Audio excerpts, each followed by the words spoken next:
बिस्मिल्लाहिर्रहमानिर्रहीम, अस्सलाम वालेकुम। एवन टीवी की न्यूज़ स्टूडियो से मैं हूं अली शाबासी। शामिल करेंगे न्यूज़ हेडलाइंस। नवाज शरीफ की बानी से मुलाकात की बातें महज अफवाहें हैं। ख्वाहिश तो ये किसी की ख्वाहिश हो सकती है, हकीकत नहीं। और नायब वज़ीर आज़म इसहाक डार ने वाज़ेह कर दिया कि पीपल्स पार्टी इत्तेहादी है और रहेगी। पीपल्स पार्टी ने वज़ारत लेने की कोई बात नहीं की थी।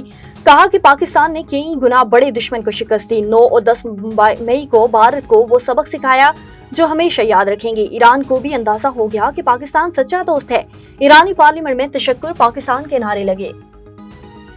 कराची के इलाके लियारी में अमारत के मलबे में सर्च ऑपरेशन जारी। मजीद 6 लाशें निकाल ली गई, अमवात 17 हो गई। मलबा हटाने में मजीद 6 से 8 घंटे दरकार। तंग गलियों के बायस रेस्क्यू टीमों को मुश्किलात। पाक फौज की इंजीनियरिंग कोर के अफसरान का दौरा। अमारत के ढांचे और दीगर तकनीकी पहलू का भी जायजा। अमारत गिरने की जिम्मेदार सिंध हुकूमत है। गैर कानूनी तामीरात मिली भगत से होती है। MQM अली खुर्शीदी बरस पड़े। PP 17 साल का हिसाब मांग लिया, माफी मांगने का मुतालबा कर लिया। सिस्टम आज भी MQM के मातहत है। सादिया जावेद बोली कि MQM मगरमच्छ के आंसू बहा रही है। और अब्दुल अलीम खान का कराची में अमारत गिरने पर इजहार अफसोस। कहा शहरी अदारे और लोग जिम्मेदाराना रवैये का मुजाहिरा करें। बरवक्त इक़दामात और थोड़ी सी तवज्जो से हादसा से बचा जा सकता है। गमज़दा खानदानों से ताज़ियत, जख्मियों की सेहतयाबी के लिए दुआ।